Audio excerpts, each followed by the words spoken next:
A la clase virtual de matemáticas. El tema de hoy, ley de Ohm. Primero tenemos lo que es la corriente eléctrica. La corriente eléctrica es un movimiento ordenado de cargas libres, normalmente de electrones, a través de un material conductor en un circuito electrónico. Dependiendo de cómo sea el movimiento podemos distinguirlos por corrientes continuas CC y corriente alterna CA. Entonces, la corriente alterna es cuando el movimiento de los electrones cambia de sentido cada cierto tiempo, se le llama CA. Y la corriente continua, cuando el movimiento de electrones se produce en un mismo sentido, se lo llama corriente continua. La corriente eléctrica siempre circula en el mismo sentido. Entonces, la continua va por el mismo sentido y la alterna tiene ciertos desniveles que va a cambiar a medida de que pase la carga.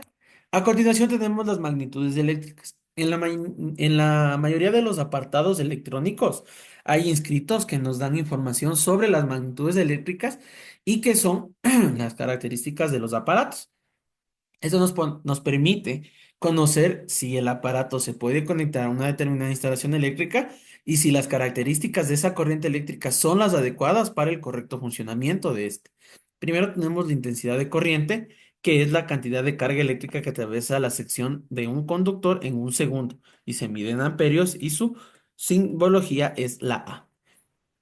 El voltaje, tensión o diferencia de potencial, que es V, es la energía por la que la unidad de carga que proporciona una pila o una fuente de alimentación se mide en voltios.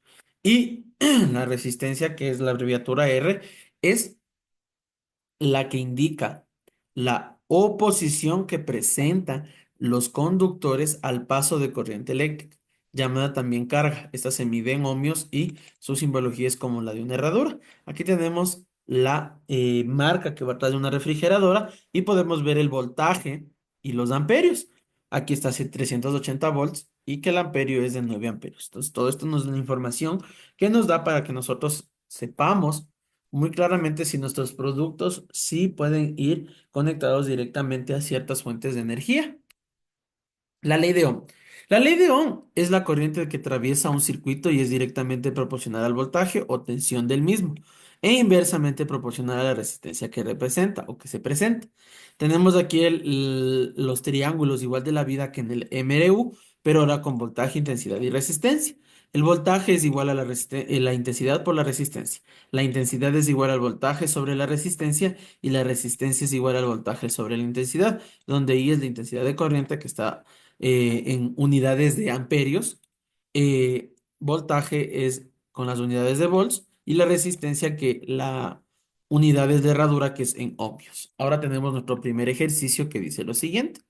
Dice, ejemplo, ¿con qué intensidad circula la corriente en una ducha? Entonces, datos. ¿Con qué intensidad circula la corriente en una ducha eléctrica de 5 ohmios? Entonces ya tenemos la resistencia, que va a ser 5 ohmios. Sí, eso tenemos que tenerle claro. Y el símbolo es como la herradura. Si el voltaje es igual a 120 volts. Entonces nosotros vemos que nos pide la intensidad, entonces vamos a aplicar o a utilizar esta segunda ecuación. Entonces nos dice que intensidad es igual al voltaje sobre la resistencia.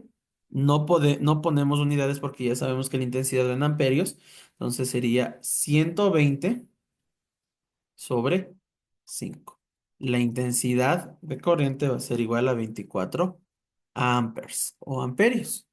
Tenemos un segundo ejercicio que nos dice lo siguiente. Nos dice, en un foco cuya resistencia es de 50 ohmios, entonces nosotros tenemos datos que sería igual a la resistencia que es igual a 150 ohmios.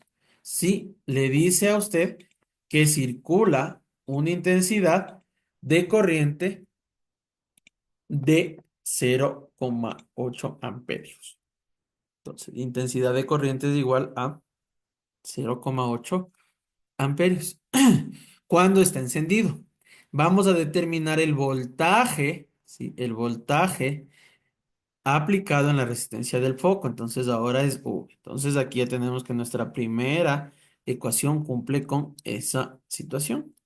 Es intensidad por resistencia. voltaje, que es la intensidad, que es a 0,8, por la resistencia, que es igual a 150. Voltaje es igual 0,8 por 150 es a 120 volts. Esa sería la respuesta. Vamos ahora. ¿Qué resistencia tiene un horno eléctrico? Si entonces los datos, ahora ya me pide la resistencia que debe estar en ohmios siempre. La respuesta, con un voltaje de 120 volts, ¿qué consume una corriente eléctrica o la intensidad de corriente eléctrica va a ser igual a 15 amperios? Entonces ahora nos toca la última ecuación, que es resistencia a voltaje sobre intensidad. Resistencia es igual al voltaje, ¿sí? Que es 120 sobre 15. Entonces, resistencia 120 dividido para 15 es igual a 8 amperes, ¿sí? Entonces, he ahí, 8 ohmios, perdón. He ahí el ejercicio.